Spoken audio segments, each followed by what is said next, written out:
Gearbox has done it again. Yeah, I don't know what it is either, but it's been done.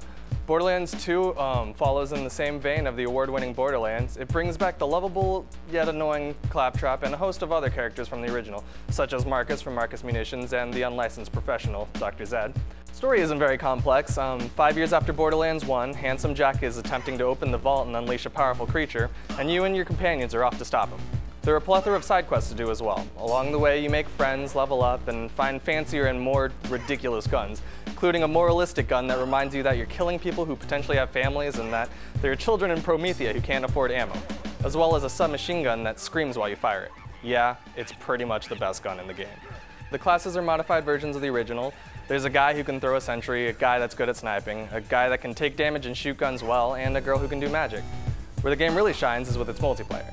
You can create some crazy combinations of classes and skills, such as a team of 3 sirens, 1 medic, 1 from the Cataclysm tree, and 1 that can run really fast, or a team with 0 playing melee only and a 0 that only snipes.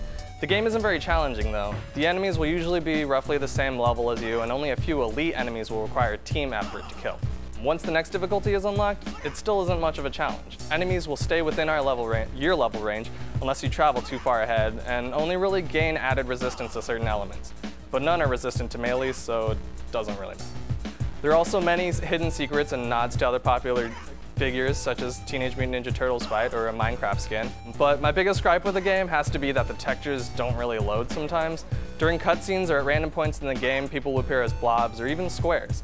The game has many glitches, and I've often had to restart in order to complete a mission or to get a mission item that refused to drop. And also, the split screen is kind of a nuisance, given that the HUD size vertically doesn't shrink, and you kind of have to do vertical split screen. It's stupid. Drop. Wub, wub, wub, wub, wub. Story gets a 7. The story itself is just a loose path to guide the player towards fighting a big boss, but the multitude of side quests and brilliant dialogue and many quips make even single player enjoyable.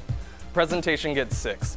When the textures are successfully loading and there's time to take the scenery in, the game does look kind of good. Unfortunately, like I said, things don't always load.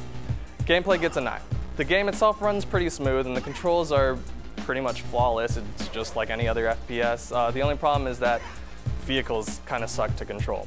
Design gets a 9. The designers of the game were really detailed and added a lot of death sounds for pretty much everything and a lot of other random little touches. Replay value gets a 6. It's almost forced in order to get the best things or to be max level, and then on the second playthrough I found myself running past a lot of enemies and just avoiding missions altogether. Overall score is an 8. The game is fun and it's a relaxed thing and you get to take friends' loots and you get to just dream about diamond horses and Moxie.